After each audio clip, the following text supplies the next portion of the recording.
Assalamualaikum warahmatullahi wabarakatuh. Perkenalkan, nama saya Rehana Zakia Zulfian, NIM 19060118, mata kuliah Ekonomi Politik. Saya akan membahas mengenai bab 4, yaitu Ekonomi Politik Neoklasik. Yang pertama, munculnya aliran neoklasik. Aliran neoklasik secara sederhana dibedakan atas dua generasi, yaitu generasi pertama dan generasi kedua. Pakar-pakar ekonomi neoklasik generasi pertama banyak memperbaiki teori-teori ekonomi klasik, tetapi mereka pada umumnya masih percaya bahwa di pasar berlaku prinsip pasar persaingan sempurna, bahwa perekonomian selalu menuju pada keseimbangan. Sedangkan di kelompok generasi kedua memiliki pandangan tersendiri tentang pasar. Mereka umumnya menolak pandangan prinsip pasar persaingan sempurna yang dikembangkan oleh Adam Smith. Sebab dalam kehidupan nyata mereka menyaksikan banyak asumsi-asumsi klasik yang terlanggar karena banyak faktor yang menyebabkan pasar tidak beroperasi secara sempurna. Pada pembagian pertama, neoklasik generasi pertama. Kelompok neoklasik generasi pertama bisa dibedakan lagi atas dua kelompok, yaitu kelompok pertama, kelompok ekonomi Austria, dan kelompok kedua, kelompok ekonomi Cambridge. Kelompok pertama disebut kelompok ekonomi Austria karena hampir semua pendukung seperti Karl Menninger, Felix von Wieser, dan Egon von Bombauer berasal dari Austria. Pakar-pakar neoklasik yang tergabung dalam kelompok ekonomi Austria ini sangat berjasa dalam mengembangkan teknik-teknik matematika, terutama kalkulus. Pakar-pakar neoklasik dari mazhab Austria tersebut pembahasannya mengenai ekonomi bersifat mikro. Karena ilmu ekonomi di tangan pakar-pakar neoklasik mengalami perkembangan yang pesat, melebihi perkembangan legislasi, hal ini memaksa diceraikannya politik dari ilmu semula yang disebut dengan ekonomi politik. Lebih tepatnya, oleh pakar-pakar ekonomi neoklasik, istilah politikal dihilangkan dari political economy, yang tinggal hanya ilmu ekonomi sebagai satu disiplin ilmu yang mandiri. Ilmu ekonomi mengalami perkembangan yang sangat pesat di pakar-pakar neoklasik. Generasi pertama dari Austria ini, dari segi analisis yang juga terdapat perbedaan yang sangat tajam antara aliran ekonomi liberal klasik dengan aliran neoklasik. Kalau ekonom liberal klasik banyak menggunakan istilah-istilah normatif seperti nilai, kesejahteraan, dan utilitas berdasarkan asumsi yang diberlakukan hukum alami. Pakar-pakar ekonomi neoklasik menjadikan ilmu ekonomi sebagai ilmu murni yang syarat akan perhitungan matematika dan ilmu positif yang menghindari dan faktor-faktor monoekonomi lainnya dalam analisis. Adapun kelompok kedua digolongkan ke dalam ekonomi Cambridge karena para pendirinya seperti Alfred Marshall dan pendukungnya kebanyakan berasal dari University of Cambridge. Marshall mengajar ekonomi politik di Bristol. Walaupun Marshall memiliki peran besar dalam pengembangan ilmu ekonomi, pendekatan yang digunakan Marshall sedikit berbeda dari pendekatan pakar-pakar ekonomi lain. Perbedaan yang mencolok antara Marshall dengan ekonom-ekonom lain dari mazhab Austria yang pada umumnya tegar ialah Marshall lebih memperhitungkan nasib kaum papa. Bagi Marshall, ilmu ekonomi politik adalah sarana untuk memperbaiki kesejahteraan masyarakat dan bahkan juga sebagai motor untuk mengungkap kebenaran dengan mengatasi kemiskinan dan kemeralatan. Poin kedua, neoklasik generasi kedua.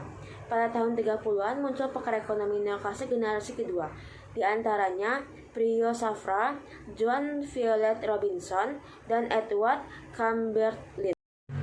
Kalau pakar-pakar ekonomi klasik mengasumsikan pasar persaingan sempurna, pakar-pakar ekonomi neoklasik generasi kedua justru mengasumsikan pasar persaingan tidak sempurna, bisa berbentuk kompetisi, monopoli, oligopoli, atau monopoli. Ketidaksempurnaan pasar timbul karena asumsi-asumsi pasar persaingan sempurna seperti banyak pembeli dan penjual, produk homogen, perusahaan bebas keluar masuk pasar, informasi sempurna, dan sebagiannya terlanggar. Kalau ada asumsi-asumsi pasar persaingan sempurna yang terlanggar, seperti pasar tidak lagi beroperasi dalam pasar persaingan sempurna, melainkan dalam pasar persaingan tidak sempurna. Perbedaan dalam cara pandang tentang pasar inilah yang membedakan ekonomi neoklasik dengan ekonomi klasik. Dalam model pasar persaingan sempurna, jumlah pembeli dan penjual banyak dan masing-masing pelaku ekonomi, baik konsumen maupun produsen atau perusahaan, tidak mempunyai daya untuk mempengaruhi harga yang terbentuk dari pasar. Namun dalam pasar persaingan tidak sempurna, jumlah penjual terbatas, apalagi dalam pasar monopoli. Hanya terdapat satu perusahaan yang menguasai seluruh permintaan konsumen. Makin sedikit jumlah perusahaan, makin tinggi kapasitas untuk memperoleh keuntungan ekonomi dengan mempengaruhi harga dan output di pasar. Bagi pemikir-pemikir neoklasik, hal ini membuka peluang bagi tindakan politik, di mana pemerintah perlu ikut campur mengoreksi ketidaksempurnaan yang terjadi di pasar. Campur tangan pemerintah, pada awalnya mereka tidak membahas tentang peran redistribusi kemiskinan, kesenjangan sosial, pendidikan, kesehatan, atau isu-isu tentang lingkungan, melainkan hanya berupaya untuk membawa perekonomian ke arah ideal seperti yang mungkin dicapai dalam kondisi pasar yang berfungsi sempurna. Tegasnya, campur tangan pemerintah hanya dalam proses dan keputusan politik untuk memperbaiki pasar. Jadi, walau banyak faktor yang menyebabkan pasar tidak bisa berjalan dengan baik, para pemikir neoklasik lebih banyak membahas persoalan eksternal, seperti barang publik dan pasar persaingan tidak sempurna secara umum. Soal perlunya campur tangan untuk mengatasi permasalahan-permasalahan sosial ini, seperti pemberantasan kemiskinan, redistribusi pendapatan, mengatasi kesenjangan sosial, memajukan pendidikan, serta memperbaiki tingkat kesehatan masyarakat, dan sejenisnya, sama sekali tidak dibahas. Untuk menghadapi masalah eksternalitas, proses politik yang dapat digunakan dalam mengoreksi definisi pasar dengan mengupayakan agar biaya-biaya dan penerimaan privat mendekati biaya-biaya penerimaan sosial. Cara dapat ditempuh oleh pemerintah antara lain melarang aktivitas yang menimbulkan eksternalitas sendiri, atau mengetapkan pajak, dan memberikan subsidi dan penggunaan hak kepemilikan. Begitu juga untuk menghadapi masalah barang publik, yaitu barang yang sekali produksi tidak bisa dibatasi pengkonsumsiannya pada seseorang atau sekelompok orang tertentu. Pemerintah terpaksa mengambil alih pengadaan sebab pihak swasta tidak tertarik untuk memproduksi karena orang cenderung bertindak sebagai pembonceng. Tujuan utama perusahaan adalah laba maksimum. Makin besar kemampuan perusahaan untuk mempengaruhi harga-harga dan output, makin tinggi laba ekonomi yang dicapai. Perusahaan akan menggunakan berbagai macam cara untuk memperoleh laba, seperti berupaya memonopoli sumber bahan mentah strategis, menguasai teknologi, atau menguasai sumber modal dan finansial satu kelompok sendiri.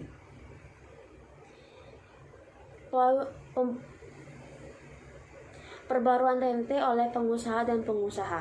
Poin pertama, tekanan kelompok kepentingan.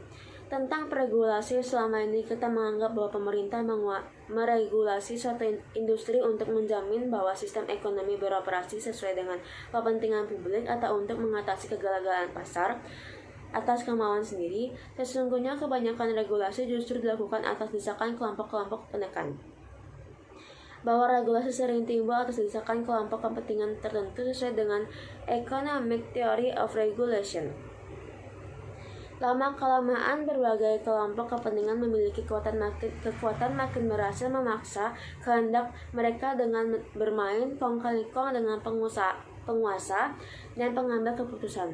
Ratusan kelompok penekan di kalangan bisnis, petani, pedagang, dan profesi lainnya makin gigih menekan pemerintah untuk di semua level, baik di tingkat pusat maupun daerah, agar pengeluaran aturan dan kebijakan yang efektif membatasi persaingan dan menciptakan atrifika market power yang menguntungkan bisnis mereka. Karena lobby adanya biaya, aktivitas ini hanya dilakukan jika penerimaan yang diperoleh dari hasil lobby lebih besar dari biaya untuk melobi itu sendiri.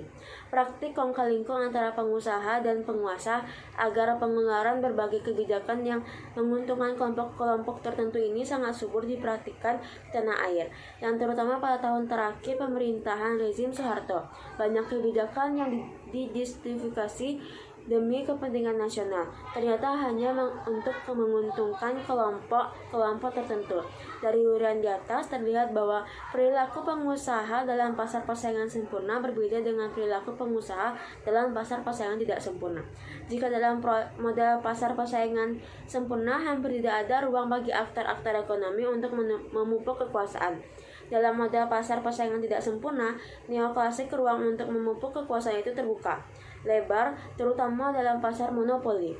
Karena penumpukan kekuasaan bisa mendatangkan dampak negatif bagi masyarakat, untuk menghindarinya, pakar-pakar ekonomi neoklasik merekomendasikan perlunya campur tangan pemerintah.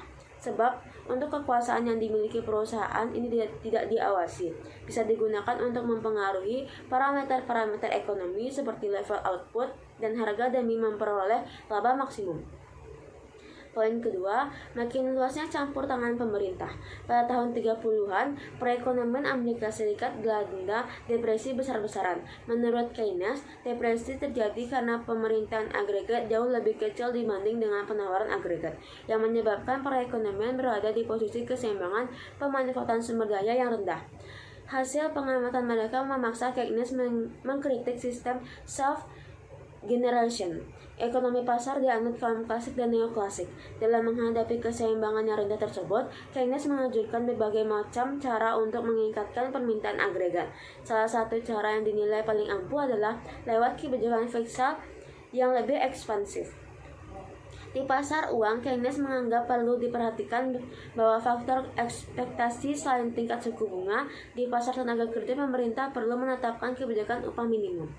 Sekarang kita paham perbedaan prinsipil antara aliran klasik dan neoklasik dan Keynesian. Seperti kubu neoklasik generasi kedua, Keynesian juga melihat bahwa pasar tidak beroperasi sesuai dengan asumsi permintaan sempurna, seperti yang dikatakan oleh kaum klasik. Namun, ketidaksempurnaan pasar dilihat dari Keynesian lebih parah dari yang dilihat oleh kaum neoklasik.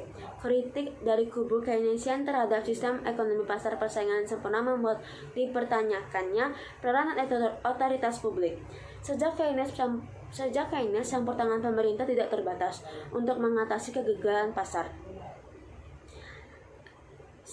Sesuai anjuran-anjuran dari pakar-pakar neoklasik, adanya berbagai kelemahan sistem pasar persaingan sempurna seperti kecenderungan ke arah monopoli, kurangnya perhatian terhadap kelompok-kelompok yang kurang beruntung, serta tidak adanya perhatian terhadap pemerataan, penyebab diperlukannya campur tangan pemerintah. Keperluan akan campur tangan pemerintah semakin kuat pada tahun 60-an. Di negara-negara berkembang, bank baru memerdekakan diri dari penjajah, ingin mengejar ketertinggalan ekonominya dari negara-negara maju. Di negara-negara berkembang tersebut, pemerintah diharapkan mampu berperan sebagai agen pembangunan. Sebagai dampak dari ajaran Keynes sejak tahun 60-an hingga sekarang, pemerintah di hampir seluruh dunia terlibat aktif dalam membuat kebijakan-kebijakan ekonomi, membuat peraturan dan undang-undang. Undang-undang ketenagakerjaan, undang-undang perburuan untuk melindungi buruh, undang-undang perlindungan konsumen, dan praktik-praktik bisnis yang merugikan konsumen, undang-undang pelestarian atau perlindungan lingkungan, HAM, dan sebagainya, menciptakan iklim usaha kondusif, dan bahkan juga tidak sedikit terlibat sebagai pelaku ekonomi dengan mendirikan BUMN dan BUMD. Perubahan peran pemerintah sejak era Keynes membawa implikasi bagi hubungan antara politik dan ekonomi. Argumentasinya sederhana, karena otoritas publik semakin banyak mengambil alih fungsi yang dulunya dilaksanakan oleh pasar. Pandangan kita tentang ekonomi dengan sendirinya juga ikut berubah, karena ekonomi menjadi urusan politik. Akan tetapi dalam hal ini perlu dicatat bahwa ekonomi politik Keynesian bukanlah sebuah upaya untuk mempolitikkan ekonomi, melainkan sebagai upaya untuk mendorong kembali pemikiran tentang sifat-sifat khusus dan keterbatasan pasar. Pemikiran kembali ini memang merupakan proses politik, yaitu agenda untuk mendefinisikan kembali tentang pasar. Namun bagi Keynes, kegagalan pasar tidak harus dilihat sebagai masalah politik, melainkan sebagai suatu hal yang memerlukan penanganan bersama dan kebetulan harus melibatkan proses politik. Yang ketiga, perburuan rente oleh penyelenggara negara. Konsep rente atau rent pertama kali dikembangkan oleh pakar ekonomi klasik David Ricardo. Ia mengamati bahwa tingkat kesuburan tanah berbeda-beda. Petani yang memiliki tanah yang lebih subur bisa beroperasi dengan biaya rata-rata lebih rendah, sedangkan petani yang memiliki lahan kurang subur beroperasi dengan biaya rata-rata lebih tinggi. Perbedaan dalam tingkat kesuburan tanah berpengaruh terhadap sewa tanah. Adapun yang disebut sewa tanah oleh Ricardo adalah perbedaan antara penerimaan yang diperoleh oleh petani memiliki tanah lebih subur dengan penerimaan yang diterima oleh petani marginal, yaitu petani yang menganggap tanah paling tidak subur tetapi bisa beroperasi di mana penerimaannya hanya cukup untuk menutupi ongkos produksi. Ini berarti bahwa sewa tanah terkait erat dengan tingkat kesuburan, dan pemilik tanah paling subur akan menikmati sewa paling tinggi. Dalam literatur ekonomi masa sekarang, yang dimaksud dengan sewa ekonomi atau rente suatu faktor produksi tertentu adalah kelebihan pembayaran atas biaya minimum yang diperlukan untuk tetap mengkonsumsi faktor-faktor produksi tersebut. Perusahaan bisa menciptakan halangan untuk masuk pasar dengan menguasai sumber daya strategi untuk mengupayakan agar tidak ada barang pengganti yang akan menikmati laba supernormal atau rente yang lebih tinggi. Untuk memperoleh keuntungan yang lebih tinggi, kadang-kadang pengusaha berkolusi dengan pengusaha agar pengeluaran kebijakan ekonomi lebih menguntungkan si pengusaha. Sebagai imbalannya, pengusaha memberikan imbalan yang lebih tepat dari suguhan, lebih melalui uang tunai maupun hadiah.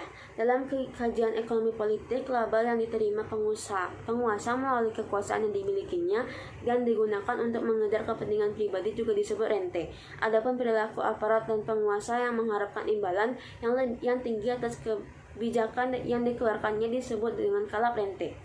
Lebih jelas tentang definisi kalap rente diberikan oleh Gordon Fuglock.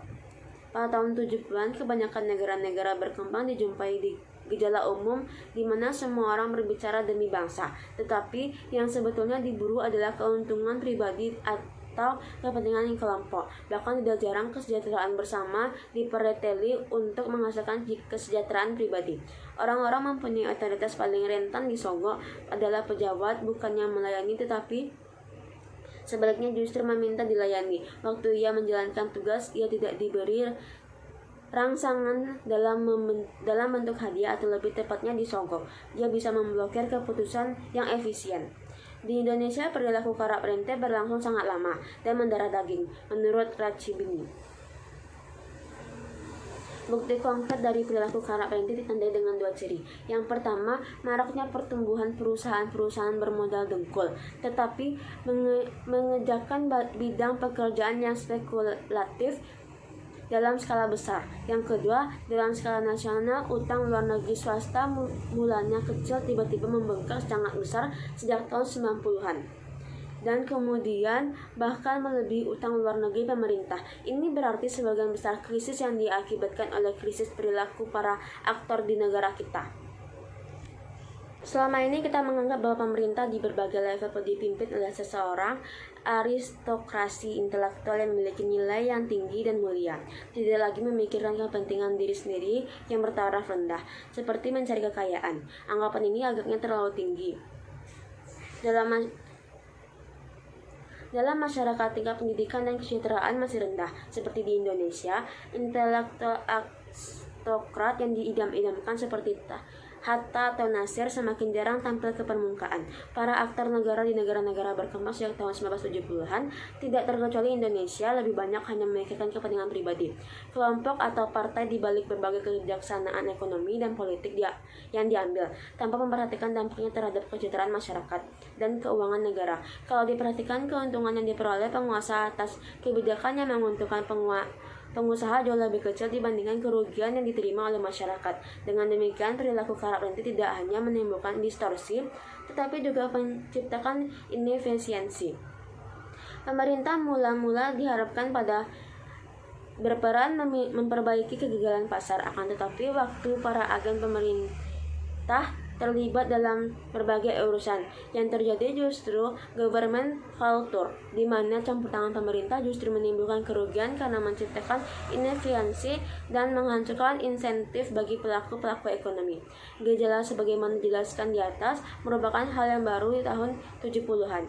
Sebagai dampak maraknya praktik perburuan rente pada tahun 1960-an dan 1970-an, kebanyakan negara-negara sedang berkembang dilanda pemerintahan yang korup dan personalistik, sehingga pembangunan tak jalan. Bagaimana cara memecahkan permasalahan tersebut untuk mengurangi praktik perburuan rente oleh para pejabat dan birokrat, sekaligus untuk mengoptimalkan hasil pembangunan? Sebagian pakar ekonomi, terutama aliran utama yang menerankan agar negara lain yang sedang berkembang melakukan liberalisasi, swastanisasi, desentralisasi sebagai pakar ekonomi makro yang kondusif, mendorong pertumbuhan ekonomi, melakukan penyesuaian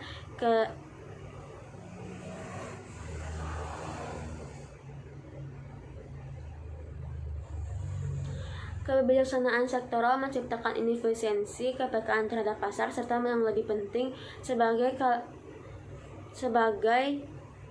mengurangi intervensi pemerintah dalam aktivitas ekonomi. Apakah saran dan masukan dari berbagai kalangan tersebut diterima oleh para birokrat dan politikus? Sungguh di luar dugaan para akademis. Ternyata saran, masukan, bahkan tekanan untuk melakukan berbagai perbaikan tersebut tidak diterima para analisis kebijakan, para penasihat pembangunan, dan para perencanaan, para penyelenggara negara yang ingin dibantu. Selama ini pakar-pakar ekonomi mengadopsi pandangan Fabian tentang politikus dan birokrat. Walaupun mungkin mereka tidak berperilaku sehebat Kantian etik yang ada menegakkan kebenaran walau langit runtuh. Politikus diapresiasikan masih terikat pada etika dan tanggung jawab yang menganggap barang publik sebagai hukum tertinggi. Jika ditelusuri lebih, keajaran ekonomi politik liberal klasik, para pembuat kebijakan, para perencanaan program, dan para perancang pembangunan, dan para penyelenggara negara semuanya diasumsikan mempunyai tujuan sama, yaitu mewujudkan apa yang disebut MIT, the wealth of the nation, atau kesejahteraan negara. Pendeknya, semua aktor penyelenggara diasumsikan memiliki motivasi yang sama, yaitu ingin berbuat baik bagi negara dan masyarakat. Walau setiap orang dibiarkan mengejar kepentingan masing-masing dalam perekonomian berdasarkan pasar, persaingan sempurna, akan tercipta kesejahteraan bersama, sehingga kesejahteraan pribadi justru dapat mendorong terciptanya kesejahteraan negara. Dalam kenyataan, sejak tahun 1970-an, ternyata konsep Begin and Wealth Maximizing State yang sudah didirikan oleh para aktor negara, dan mereka sekarang justru berubah menjadi pemburu rente. Jelasnya dalam perspektif ekonomi politik neoklasik, para pembuat keputusan, para perencana pembangunan, dan para penyelenggara negara maupun elemen-elemen dari masyarakat itu sendiri semua diasumsikan sebagai kumpulan dari pemburu rente yang lebih termotivasi oleh keinginan untuk memperoleh keuntungan jangka pendek ketimbang memajukan negara. Sekian penjelasan saya mengenai bab 4, ekonomi politik neoklasik. Lebih dan kurang saya mohon maaf dan terima kasih. Assalamualaikum warahmatullahi wabarakatuh.